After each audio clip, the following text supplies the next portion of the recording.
आज हम जो कहानी सुनाने जा रहे हैं वो किसी फिल्म से कम नहीं है। ये एक ऐसे बागी की कहानी है जिसने समाज, धर्म और राजनीति हर नियम को, हर विश्वास को चुनौती दी। कैसे एक मध्य प्रदेश के छोटे से गांव का लड़का दुनिया का वो भगवान बन गया जिस पर सबसे ज्यादा बहस छिड़ी। कैसे उसने अमेरिका के रेगिस्तानों में एक सपनों का शहर बनाया और कैसे वो सपनों का शहर एक डरावनी रात में ताश के पत्तों की तरह ढह गया। इस कहानी को समझने के लिए आपको अपनी राय, सारी सोच कुछ देर के लिए साइड में रखनी होगी। ये कहानी शुरू होती है 11 दिसंबर 1931 को मध्य प्रदेश के कुचवाड़ा गांव से। जन्म हुआ चंद्र मोहन जैन का। 11 बच्चों में सबसे बड़े। ओशो के जीवन के पहले 7 साल उनके नाना नानी के घर बीते, जिन्होंने उन्हें पूरी आजादी दी और शायद यही आजादी उनकी बगावत की पहली ईंट बनी। एक बार उनके पिता ने उनके बड़े बालों के लिए सजा दी। इसके जवाब में ओशो चुपचाप नहीं रहे, उन्होंने अपना पूरा सिर मुंडवा लिया। भारत में सिर तभी मुंडवाते हैं जब परिवार में खासकर पिता की मृत्यु हो जाए। जब वो सिर मुंडवाकर घर लौटे तो उनके पिता चौंक गए। ये सिर्फ एक बच्चे की जिद नहीं थी, ये शौक देने का और लोगों को उनकी ही सोच में फंसाने का एक तरीका था जो उन्होंने जिंदगी भर इस्तेमाल किया।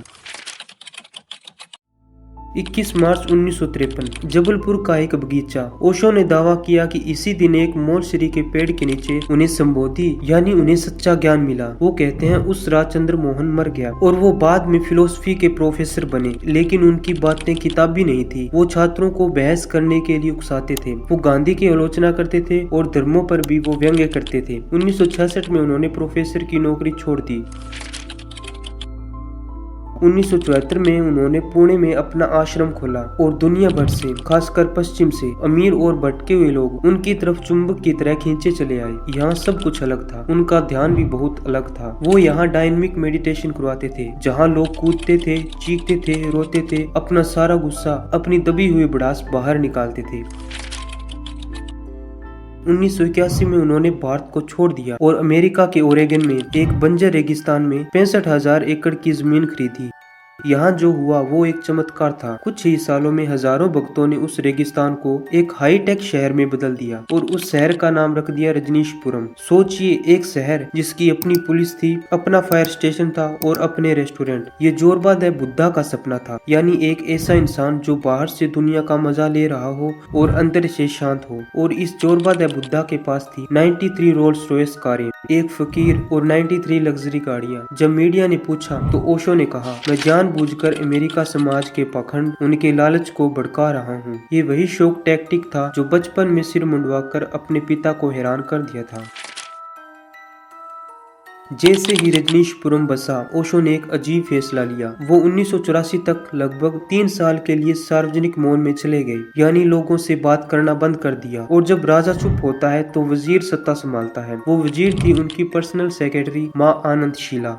शीला के हाथ में रजनीशपुरम का पूरा कंट्रोल था और वो किसी भी कीमत पर इस शहर को बचाना चाहती थी। रजनीशपुरम का स्थानीय लोगों से झगड़ा बढ़ रहा था। शीला और उनकी टीम ने काउंटी का चुनाव लड़ने का फैसला लिया, लेकिन उन्हें पता था कि वो हार जाएंगी। और तब उन्होंने वो किया जिसकी कल्पना कोई भी नहीं कर सकता था। चुनाव जीतने के लिए शीला के गुट ने एक खौफनाक साजिश रची। उन्होंने स्थानीय लोगों को वोट देने से रोकने के लिए उन्हें बीमार कराने का फैसला लिया। सितंबर 1984 को शीला के लोगों ने द डेले शहर के 10 रेस्टोरेंट के सलाद बार में जानबूझकर एक जहर मिला दिया था। ये अमेरिका के इतिहास का पहला और सबसे बड़ा बायो टेररिस्ट हमला था। 751 लोग जहर से बीमार पड़े, 45 लोगों को अस्पताल में भर्ती करवाना पड़ा। 1985 में ओशो ने अपना मौन तोड़ा। उन्होंने शरेआम शीला पर इल्जाम लगाया। शीला और उसके गुट तुरंत देश छोड़कर भाग गए, लेकिन बहुत देर हो चुकी थी। FBI ने ओशो को गिरफ्तार कर लिया। उन पर बायो टेरर का इल्जाम नहीं लगाया, उन पर इमिग्रेशन फ्रॉड के 35 आरोप लगे। ओशो को अमेरिका से निकाल दिया गया। रजनीशपुरम का सपनों का शहर ढह गया। ये कहानी का अंत नहीं था। अमेरिका से निकाले जाने के बाद ओशो ने दुनिया में पनाह ढूंढनी चाहिए। एक एक करके 21 देशों ने उनके लिए अपने दरवाजे बंद कर दिए। 1987 में वो चुपचाप भारत लौट आए, वापस पुणे आश्रम में। उन्होंने भगवान नाम छोड़ दिया और ओशो नाम अपना लिया, लेकिन उनकी सेहत लगातार बिगड़ रही थी। ओशो का आरोप था कि अमेरिका जेल में उन्हें थेलियम नाम का एक धीमा जहर दिया गया और फिर 19 जनवरी 1990 58 साल की उम्र में ओशो की मृत्यु हो गई।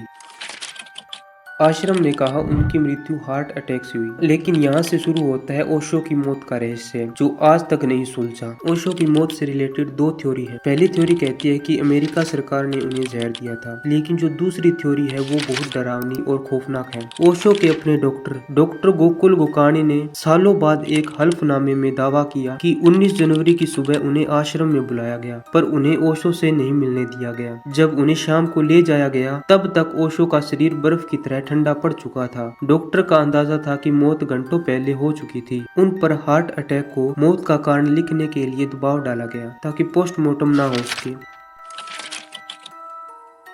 ओशो की मौत के 23 साल बाद आश्रम के नए मैनेजमेंट ने कोर्ट में ओशो की एक वसीयत पेश की। जांच में पाया गया कि वसीयत पर ओशो के साइन नहीं थे, उनकी एक पुरानी किताब से हूबहू नकल किए गए थे। आरोप है कि ओशो के अरबों डॉलर के साम्राज्य उनकी किताबें मेडिटेशन पर कब्जा करने के लिए या तो उनकी हत्या की गई या उनकी मौत का पूरा खेल रचा गया था। तो कौन थे ओशो? एक जागे हुए गुरु जिन्हें दुनिया ने गलत समझा, या एक बहुत चालाक इंसान जिसने स्पिरिचुअलिटी को एक ब्रांड बना दिया? क्या वो एक विद्रोही फकीर थे, या एक ऐसे राजा जिसे पहले उनकी सबसे करीबी शीला ने और फिर शायद उनके अपने ही लोगों ने सत्ता और पैसे के लिए खत्म कर दिया? आप उन्हें पसंद करें या नफरत करें, लेकिन आप उन्हें नजरअंदाज नहीं कर सकते। उनकी कहानी एक पहेली है और शायद वो यही चाहते थे। तो आज बस इतना ही। अगर आपको वीडियो अच्छी लगी तो इस वीडियो को लाइक और चैनल को सब्सक्राइब जरूर करें।